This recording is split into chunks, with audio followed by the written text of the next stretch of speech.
반대로 스페인 영화는 대사가 많고 상당히 빠르게 말해서 따라가는데 애를 먹긴 했는데 그래도 전반적인 내용은 어느 정도 이해를 했다고 생각한다. 어차피 비주얼적으로 충격적인 영화라 사실 자막을 안 봐도 영화가 이해가 가긴 한다. 보통 같으면 비행 피로로 인해 피곤해서 영어 자막 볼 생각도 못하는데 여기선 밖에도 못 나가고 맨날 잠만 자다 보니 정신이 말짱해서 영어 자막도 볼만은 하다. 하지만 역시나 내 모국어가 영어가 아니다 보니 영화 내용을 100% 이해했다고는 절대 못하겠다. 사실 이 영화는 예전에 영화 소개 프로그램에서 보고 나서 보고 싶다고 생각했는데 소재가 좀 충격적인지라 잔인할 거라고는 예상을 어느 정도 했는데 내 예상보다 훨씬 잔인한지라 보면서 헉한 장면들이 많았다. 유혈 낭자는 물론인데다가 심지어 인육을 먹는 장면까지 나오기 때문에 이런 걸 못 보는 분들은 절대 보지 마시라고 하고 싶다. 나는 이런 걸 잘 보는 편인데도 보면서 분명 불편한 장면이 있었다. 감독이 그걸 일부러 노린 것 같기도 하고 감독이 비주얼적으로 관객에게 충격을 주고 싶어 하는지 비주얼 쇼크를 제대로 노린 장면들이 꽤나 많이 나오고 내용상 엄청 자주 나온다. 그러니 이런 거 싫어하는 분들은 경기를 일으킬 수도 있다. 여기서부터 스포일러 있습니다. 영화 내용은 영화 채널에서 소개한 대로 수직으로 된 감옥인지 수용소인지 알 수 없는 곳에 가운데 구멍이 뚫려있는 건물에서 사람들이 한 층당 2명씩 지내게 된다. 매일 진수성찬이 차려진 삼각관계 1층부터 333층까지 순서대로 내려오는데 한 층마다 정해진 시간 동안 멈추며 음식을 보관하거나 할 수는 없다. 그냥 정해진 시간 동안 미친 듯이 먹어야 한다는 건데 당연한 이야기이지만 1층에 사는 사람들은 과도하게 먹으며 한 100층까지는 그래도 먹을 게 남아있는데 나머지 층은 먹을 게 전혀 안 남아있고 이런 상태가 한 달간 계속된다. 한 달이 지나면 랜덤으로 수감자들이 지내게 될 층수가 바뀌는데 어디 층으로 갈지는 아무도 모른다. 그러다 보니 사람들은 높은 층에 있는 경우 최대한 억지로라도 많이 먹어서 살을 찌우려고 한다. 이번 달은 5층이지만 다음 달은 300층이 될 수도 있기 때문이다. 그런데 이론적으로는 사람들이 적당량만 먹으면 333층 사람들이 모두 다 먹을 수 있는 양이 할당되는데 불안 심리 때문인지 욕심 때문인지 상위층의 사람들은 과도하게 먹게 마련이고 밑에 층의 사람들은 먹을 게 없어서 서로 사육을 하면서 인육을 먹게 되는 지경까지 이른다. 비주얼이 좀 과도하게 잔인하다고 생각은 하지만 이 영화 자체에 대해서 아이디어나 설정이 기막히게 좋은 건 인정하지 않을 수 없다. 이 정도 설정이나 아이디어는 어디서든 본 적이 없고 영화가 좀 배연성이나 구성이나 결말에 있어서 아쉬운 부분이 있긴 한데 전체적으로는 상당히 흥미로운 영화임에는 틀림없다. 감독의 던지는 메시지도 생각보다 단순하기도 하고 말이다. 보면서 기생충이 떠오르기도 하고 설국열차가 떠오르기도 하고 계급 문제를 다룬 영화인데 현실감이 없는지라 잔혹 동화를 보는 듯한 느낌마저 들었다. 과연 나라면 저 상황에서 어떻게 할지 대입해보기도 좋은 소재이기도 하고 나라면 어떨까?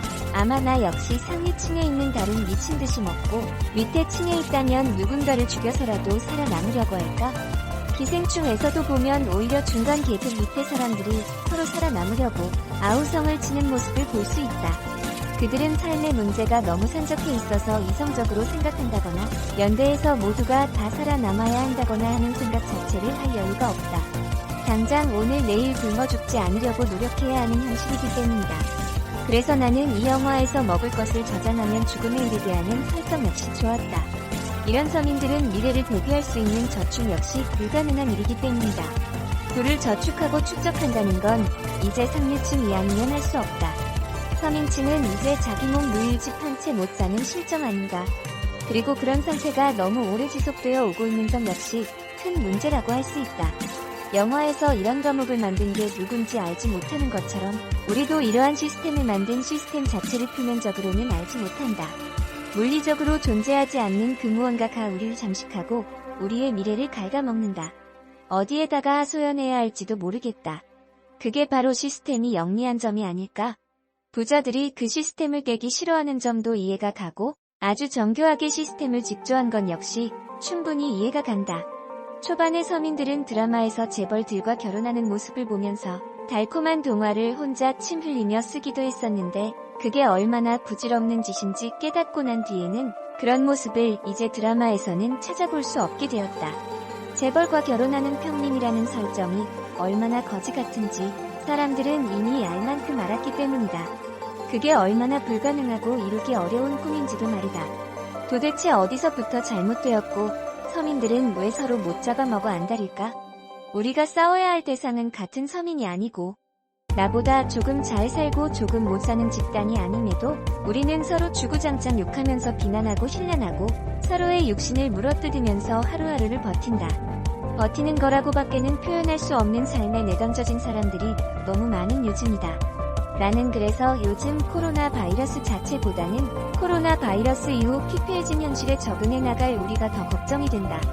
이미 경기가 안 좋아서 낭떠러지에 걸친 사람들이 한 트럭인데 코로나로 인해 절벽에서 떨어진 사람들이 의자왕의 삼천궁녀보다 많을 것이기 때문이다.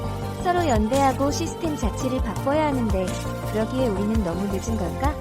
너무 멀리 와버린 걸까? 시스템이라는 건 과연 인간이 바꿀 수 있기나 한 걸까?